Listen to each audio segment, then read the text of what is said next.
let us go into this last topic. Suicide Squad.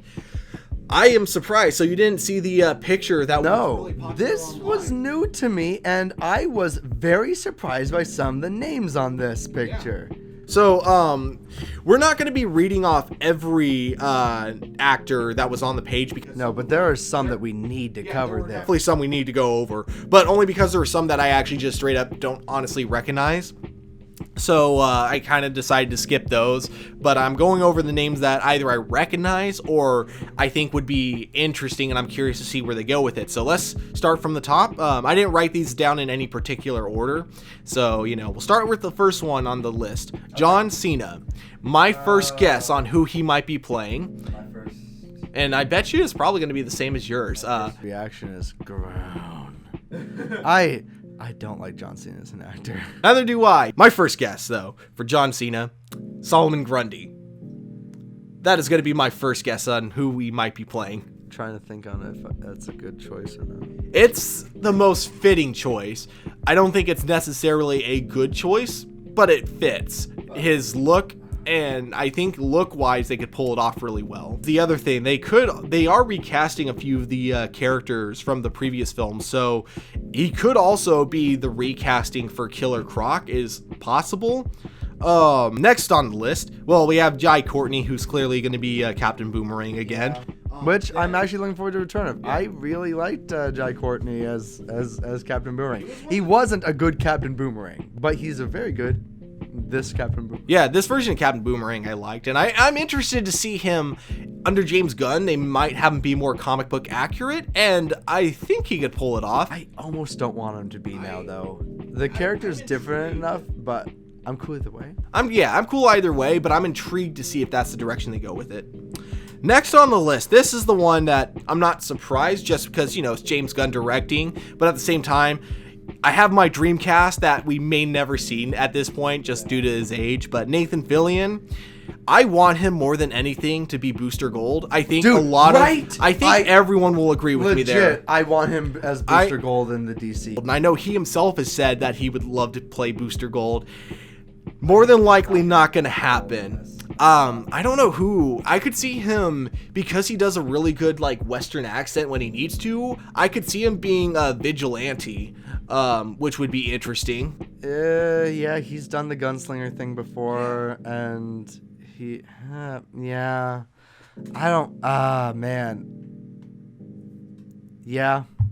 I could see that casting. That's probably the best guess. My dream casting, though, Booster Gold all the way. Yeah, he should be Booster Gold. He's the perfect Booster Gold. Oh my God, yes.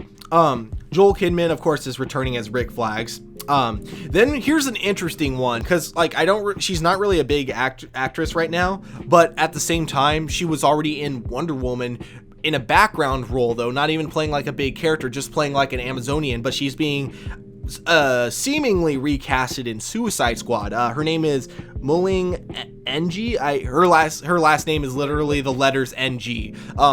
She's literally just a background character in, she's not even credited in the movie. You have to actually look her up on IMDb to know that she's in Wonder Woman. But my thought, though, I don't think this is where they're going with it. She's got a really well-built body, basically, so she's clearly like a weightlifter, or she's super athletic. So I'm not sure who they might have her play as. There's definitely a few options there, but my thought is, before we go to your theory, it would be interesting if they kept her as an Amazonian and then just recanonized her name to be Artemis. If they made her Artemis? Yeah, that'd be cool. That would be awesome, I think. But assuming she's buff, I also think there's another character who works real. Killer Frost. Killer Frost, okay. Killer Frost in the comics has multiple times been shown to be really buff, mainly because, for some reason they start half of her arcs in a prison. But she's, low-key, just a super buff, kind of tomboy-looking villain nowadays. Okay. So I could see her being that. And there were rumors of her being in the movie too, so that would be the perfect way to introduce her as Killer Frost. Yeah, I like that. Okay. Just if they have her as Artemis, I'd be so down for that. Oh my God, yes. Because that would help. That would help bring Wonder Woman just helps cement Wonder Woman in the canon still, given that apparently they're rebooting the DCU with the Batman movie or something. Kind of, yeah, it's weird. But we'll see how that turns out. But I want Wonder Woman brought forward. Wonder Woman is still my favorite comic book adaptation movie. It's not my favorite superhero movie, technically, and it's not the best one, but it's my favorite comic book to film adaptation. So now we'll go to the next one. This one, again, since James Gunn is directing, I'm not at all surprised that he's in the movie as well. We have Sean Gunn. More than likely, he's going to be playing a CG character. He always does, right? Yeah, well, he played two characters in Guardians. He did the motion for Rocket Raccoon, and then he also was the best friend of, oh God, what's his name? Yondu. Personally, I think it's possible that he could also play two characters here. He might play like a little CG character somewhere, or CG villain. If I was James Gunn, I'd want him to play like a generic, not even from the comic books, prisoner who just, is in the background, doesn't do much.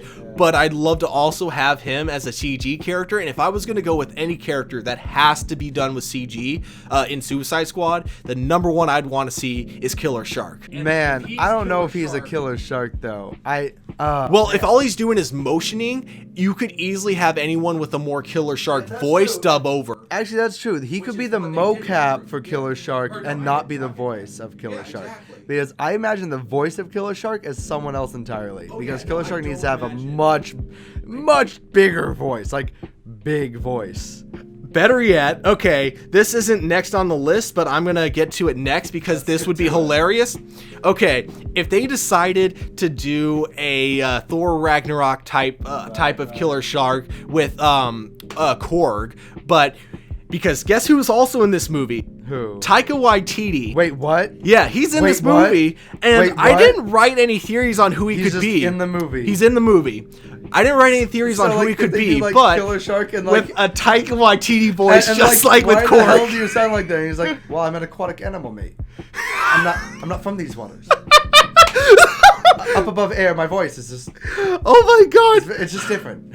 I didn't think of this until now, but now I'm thinking that might be like the best. Oh my god, that would be amazing. You can have him be completely silent for like a third of the film, and then he talks in one scene. Everyone's like, "What the fuck?" You don't have him until like the last act. Exactly. It would just be the best joke. Like he's a big, strong, giant thud. You hear some like groans and moans from him, but then at the end he's just like, "Wow, that was interesting." But that was fun. I'm gonna go back to the water now. James Gunn, I have no doubt that you're not listening to this podcast right now, but if through some fucking miracle someone listening to this podcast just happens to know you personally and shows you this recording, dude, do not miss out on what could be the funniest joke ever. Yeah. Do this. Hell, Taika Waititi, if you somehow get a hold of this, you push for getting Killer Shark. Right? Seriously. You push it. We believe in you. So, oh man. Okay, so then the next one. Basically, I'm gonna kind of cover two with this. Idris Elba and Storm Reed, and the reason I'm saying both of them together because they're essentially returning characters. I think Idris Elba is going to be taking over as Deadshot. It seems like that's what the rumors had been for a while. And so, do you think they're just not going to have him unmask at any point? No, I definitely think they're gonna have him unmasked. I think they're just gonna kind of treat it as he's always looked like that. Much like with War Machine from Iron Man when they switched actors. Yeah, but I still hate that they switched actors. Or same with Bruce Banner from the Hulk. How they switched actors. So I think it's gonna be the same thing in that regard. They just do it and just play it like he's always been like that. Yeah, exactly. I think with Idris Elba, he's gonna be the new Deadshot, and then Storm Reed, I think that's how her name is pronounced, is going to be his daughter because she's on the younger side. And if she's not his daughter, I just thought of someone who she could be, and it could make for a very disturbing film if they go this route. They could go with I forgot her name completely, but the one girl who just like when her she has really a hard time. She basically changes reality because like her imagination can morph reality. I forgot her name, but she was in like one of my favorite episodes of Justice League Unlimited. And so they could totally go that route where she's one of the Yeah, she's someone who that Amanda Waller and Argus in general has just been torturing for so long, trying to harness her power, and then she breaks, warping reality, and that's what Amanda Waller needs the Suicide Squad for. In that same vein, you know who I thought she might be? Who? Tara from from Titans, yeah. Titans, because Tara does villain. Yeah. I thought she might be Tara. Yeah, that'd be interesting, actually. You could go like the exact same route with that character too. The only thing that makes me think they're probably not going to is just because they don't have Deathstroke in the movie, at least not that we know of right now. They might add him in later on. They don't have him right now, but also I don't think they need to have him to reference him. Yeah. For example, they could have her there and they could ask her like how she got the way she is, and she could like look over at like, I don't know, the person in the room who looks a lot like Deathstroke. Deadshot, yeah. Exactly. And be like, someone not dissimilar to you did something bad. Like she could just reference him. Oh man, you know what also worked from that? You're not the only listener I know. If they like kind of played on Deadshot being okay, they did a terrible job with the movie, but I think Arrow did an amazing job with Deadshot's backstory. And if they try to go with a more Arrow route of it, of him being a really crappy dad and him separating himself from his daughter because he knows he can't be around her because he gets violent. If it was like he then had a new father-daughter relationship with her because he realized, you know, she's just as messed up as he is. Yeah, surrogate daughter. Yeah, exactly. He tries to like prevent her from becoming just like him, essentially. Like, I think that could actually potentially be really good. Like, if because he's surrogate dad, he tries to fix the mistakes of another mercenary who fucked this girl up. Exactly. That would be really cool. Here's a really weird casting choice, and if it wasn't for the fact that James Gunn is the one directing it, I would have been fully against it, actually. Not gonna lie, because it's so weird. Pete Davidson from SNL. Who the hell is he gonna play? We don't know yet, but who the hell could he play? The only thing I could think of for him is Trickster. We're almost done. We just got 4 more actors to go through. David I cannot pronounce his last name for the life of me. If you want to go ahead and attempt that. Alright. Oh dear gosh. Yeah, I cannot pronounce your last name, so I am David Dastmalchian. The guy from Ant-Man, as I wrote him down in my notes. The French guy from Ant-Man.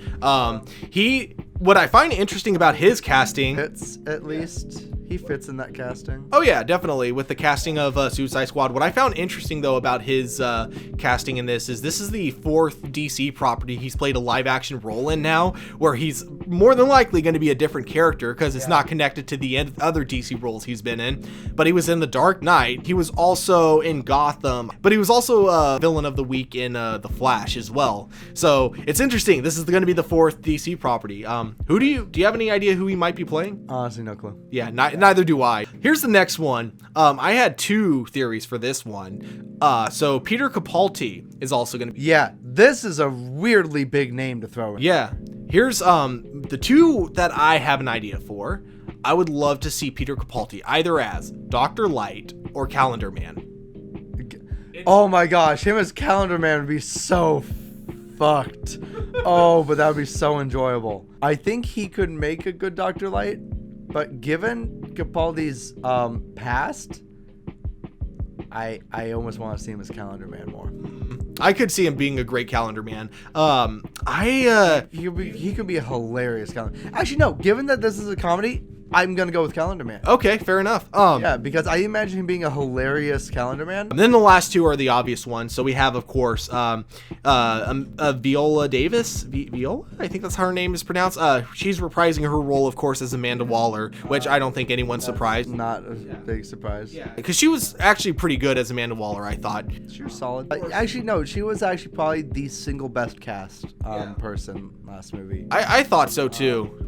Yeah, I think her as Amanda Waller is actually fantastic. Then, of course, the last one is, which this one I was half surprised about because I thought she was going to be busy with 2 other DC movies coming out. But we have Margot Robbie coming back as Harley Quinn. I would have been really shocked if she didn't return for this, given that she was the big seller for it. She was. And the thing that surprises me now is that means, like, we literally have a trilogy of Harley Quinn movies coming out in the next 3 years. I know, right? Because she's going to be in Suicide Squad 2. She's going to be in Birds of Prey. And then Gotham City Sirens. Which, okay, to be fair, Gotham City Sirens hasn't started production yet, so there is a chance that... that could change. But still, I don't think it will. It sounds like it's going to go well, especially if any of her movies go well or she gets more positive reception like she did last time. Yeah, I'll probably push it forward.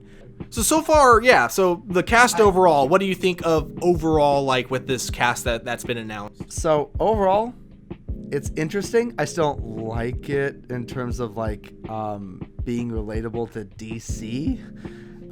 But in terms of being a sequel to the last Suicide Squad movie, sure, it seems pretty on point. I have a specific qualm with Margot Robbie's being depicted in these films, and I think she probably has the same issue, and I think a lot of hardcore DC fans have the same issue.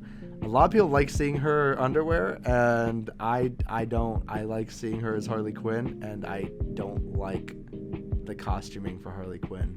Yeah, and I wouldn't even mind a mixture of the two, where it's like you go with the it doesn't have to be all out, but it shouldn't be what it was. Like, I freaking loved I love the idea of her wearing, like, the leather jacket. Looks cool, but you still go with the color design from her first appearance. The leather jacket and pants works good. It's all right, and it works for this movie. Although ideally I would still actually love to see her ham it up in her OG suit. Overall, like, I think with the casting that they chose, if it was the same director from the first Suicide Squad movie, I would be more hesitant about it.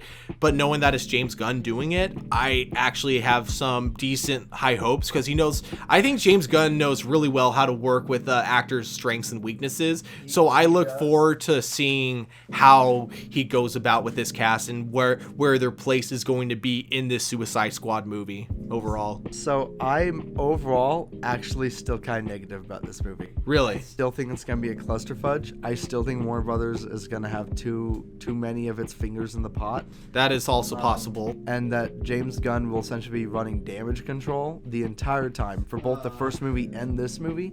And he'll make something that on paper would have been really good, but that in practice ends up being messier than he wants it to be. I think he's not going to end up having the carte blanche control we hope he has. And I think that's going to mess with it and make it lesser than it otherwise would be under his hands. Which is too bad. One thing I know we're not going to get from this movie, because I think Warner Brothers still does want to keep most of their properties, especially Suicide Squad, like, to as wide of an audience as possible. Personally, I would have loved to see a Suicide Squad movie by James Gunn that's rated R. Yeah, right? I would love to see him have full creative control, be allowed to do what he wants. For this, and DC isn't afraid of the R rating. Yeah, because the Joker's going to be R. But I don't think Suicide Squad will, because I think for that one, they definitely want to hit as wide of an audience as they can, which I get. I actually don't think that's necessarily a wise choice. For the first one, I got it. But everyone saw the first one, and I think you'll see a lot of people being disinterested in this one because they didn't love the first one. Not a lot of people loved the first one. A lot of people seem to kind of enjoy it and then move on. Yeah.